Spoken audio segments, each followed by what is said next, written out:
Macmillan Audio presents The Half-Sister by Sandie Jones. Read for you by Kristin Atherton.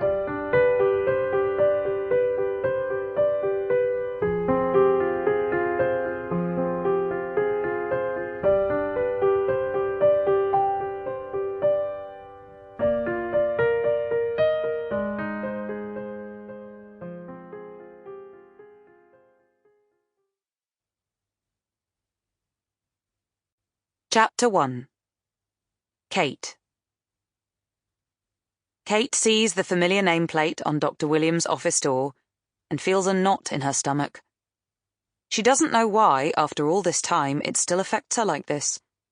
She should be used to it by now.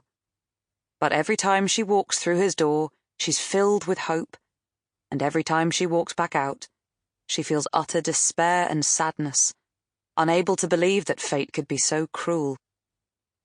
As if he knows what she's thinking, Matt grabs hold of her hand as they sit in the clinic's waiting room, squeezing it, as if he is somehow able to transfer his boundless optimism onto her. He kisses her head as she leans into him. "I think this might be the one," he says, over-enthusiastically, as if believing it hard enough will prove him right. "It's certainly the last one," she says wearily. "Let's see," says Matt, with forced joviality. "Kate!" exclaims Dr. Williams as he opens his door. She should call him Ben, as he's requested 100 times. But using his first name means she knows him well, and if she knows him well, it would be admitting how long this has been going on for. "Doctor!" she says as she stands up and walks towards him with an outstretched arm. "Good to see you," says Dr. Williams. "Matt, how are you?" The two men greet each other as if they're old friends, meeting at a football match. Kate finds herself wondering at what point the bonhomie will be replaced with the business in hand. She suspects it's when her legs are in stirrups, and said hand is gloved. "So, are we all ready?" asks Dr. Williams, now seated in front of them at his desk. He doesn't look up from his computer screen to see Matt's determined nod.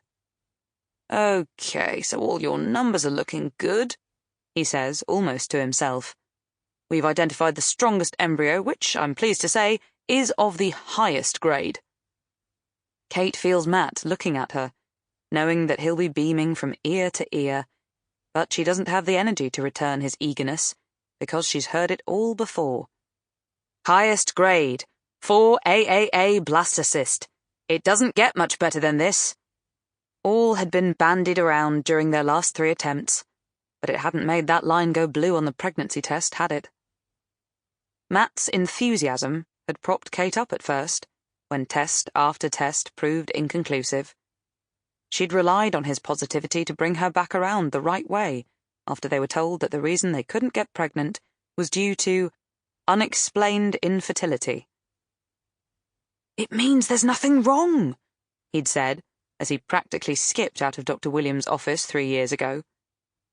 Kate didn't have the heart to tell him that it also meant that there was nothing right.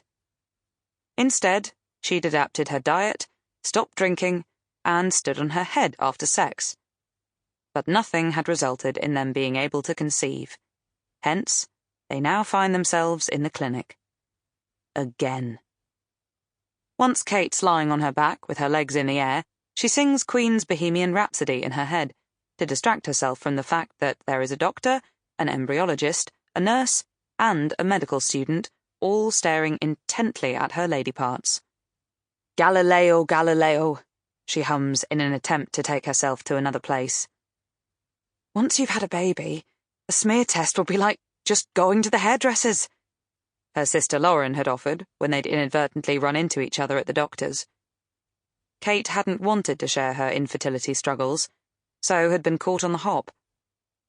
Of all the things she could have said she was there for, a smear was the first thing that popped into her head. She could have kicked herself.